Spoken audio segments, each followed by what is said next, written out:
De volta aos assuntos aqui do Brasil, mesmo com Jair Bolsonaro dizendo que o PL não iria recorrer da absolvição de Sérgio Moro na primeira instância, o presidente da sigla, Valdemar Costa Neto, decidiu seguir a ação e já comunicou o fato à direção da legenda. Ele e o ex-presidente estão proibidos de se comunicar por ordem do Supremo Tribunal Federal.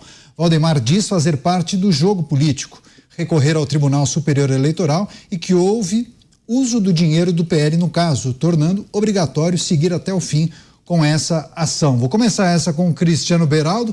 Havia a informação de que Jair Bolsonaro teria orientado a não subir com essa ação, ou seja, não recorrer. E, de fato, alguns do PL imaginavam que esse seria o caminho.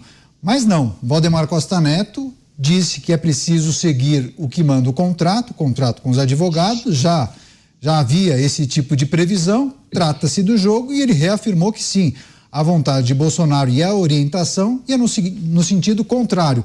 O que demonstra esse episódio? Um partido? Demonstra que Valdemar da Costa Neto é um craque, né? Alegar que o contrato com advogado é que exige recorrer, isso não faz sentido, né? O contrato que existe é o contrato dele com a política, aonde ele está vendo que contrariar os interesses do partido no Paraná é inócuo, até porque, mesmo que o PL não recorra, o PT vai recorrer. Então, ele deve ter assumido o compromisso de alguém e está achando que vai valer a pena recorrer, dar seguimento a essa ação, mesmo contrariando os interesses da família Bolsonaro. Então, assim, mostra que o entendimento, que o alinhamento interno de Valdemar da Costa Neto com a família Bolsonaro não acontece, né, na perfeição que em muitos episódios eles tentam transparecer. Mas, de fato, o que importa no jogo político é ganhar espaço. E nessas horas não tem amigo, todo mundo quer se dar bem, é isso que está acontecendo. Mota, você chegou a conversar e apurar com pessoas de dentro do PL que apostavam que o PL não iria recorrer, né? Muita gente diz que não há necessidade nenhuma do PL recorrer, porque o PT vai recorrer. Então, para que o PL passar por um desgaste político? Mas essa história é uma história complicada mesmo, não acho que seja fácil. A gente já discutiu aqui o julgamento lá no TRE, eu já disse, há argumentos bons contra e argumentos bons a favor da cassação. O argumento contra, que é muito bom, é o respeito ao voto. Mas tem um argumento a favor, que também é bom, que são os gastos de campanha. Parece que a jurisprudência, gastos de pré-campanha, parece que a jurisprudência da Justiça Eleitoral admite que na pré-campanha o candidato gaste aí o equivalente a no máximo 10% dos gastos de campanha. E no caso do senador Sérgio Moro, ele teria gasto bem mais do que isso, acima de 20%, né? Durante a pré-campanha, ele gastou mais de 20% do teto permitido para os gastos de campanha. Então, isso aí coloca ele, na avaliação de especialistas em direito eleitoral, numa situação de fragilidade. A expectativa agora é de que, de uma forma ou de outra, esse julgamento vá para o TSE e, se a gente considerar os votos que foram dados no TRE com fartura de informações sobre os gastos, a expectativa é de que o TSE não tenha muita dificuldade em resolver rapidamente essa questão. Você, Zé Maria, o nosso colega aí de Brasília, Bruno Pinheiro, também chegou a conversar com alguns integrantes do PL e também pessoas ligadas ao senador Sérgio Moro. Inclusive o staff de Sérgio Moro já desconfiava que isso pudesse acontecer, mas a peça do PL que vai subir para o TSE não parece que vá preocupar muito a defesa de Sérgio Moro. O que a gente pode esperar dessa apreciação no TSE? Só desde o início eu falava aqui, né?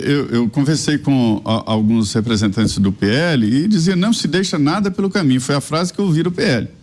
E principalmente em política, ficou uma coisa incompleta, sem entender. E desde o início não se pensava em não chegar ao Tribunal Superior Eleitoral. Essa batalha, na verdade, é aqui no Tribunal Superior Eleitoral. Essa passagem pelo TRE era apenas uma avaliação que não será levada muito em consideração, não. Já houve vários casos de absolvição por unanimidade no TRE e condenação aqui. Este é um caso a ser desenvolvido, a ser definido aqui no Tribunal Superior Eleitoral. E devo dizer que o Sérgio Moro sabe muito bem disso e não tem ficado parado. Ele tem se movimentado, visitou ministros do Supremo e do TSE, conversou com ministros dos tribunais superiores, numa tentativa ali exatamente de cercar. Esta é uma decisão muito política, com pouca juridicidade. Essa fase da pré-campanha eu chamo da mula sem cabeça, que ninguém nunca viu a fotografia e tal, mas todo mundo diz que existe. E existe, a pré-campanha existe. Ah, mas gastou muito na pré-campanha, não declarou. Não pode declarar a pré-campanha que não existe. Ah, mas levou vantagem. E um governador, um ex-governador, ele se licencia e é candidato a deputado, a senador, mas ele leva aquele conhecimento, aquele trabalho do governo. É uma pré-campanha que ele faz. Ele se licencia, não renuncia, fica um tempo de quarentena e entra na campanha. É uma pré-campanha que está sendo debatida, mas na verdade é o Sérgio Moro que está sendo discutido. E esse debate se dá no Tribunal Superior Eleitoral. Antecipar o que vai acontecer é muito difícil, mas a tendência é de cassação no TSE. Senão, não existiria o processo. Você, Cristiano Beraldo, como observa todas essas movimentações, a postura do PL e a orientação de Jair Bolsonaro? O staff de Sérgio Moro já chegou a se manifestar, Beraldo? Não, assim, essa situação toda, e sabendo como as coisas são, e pelas colocações do próprio Zé Maria, que tem uma experiência imensa em Brasília, demonstram que a gente deveria, de duas uma, ou ter um funcionamento do Brasil com autonomia nos estados, afinal de contas, o senador, o deputado representam o estado em Brasília. Que se decida no estado se houve ou não alguma ilegalidade na eleição naquele estado. Porque se a gente tem essa dinâmica de que o estado se debruça no processo, nas provas, avalia, toma uma decisão, e aí quando vai para Brasília zero jogo, começa de novo, pouco importa o que foi decidido no Tribunal Estadual, então vamos acabar também com a Justiça Estadual Eleitoral, porque ela é absolutamente irrelevante diante de uma corte que faz o que bem entende e que, quando você tem uma decisão unânime no Estado, não foi esse caso, mas você tem outros casos, você tem uma decisão unânime no Estado, e aí simplesmente vai para Brasília, se muda a decisão e passa um recibo de que aqueles desembargadores eleitorais são absolutamente incompetentes e irresponsáveis.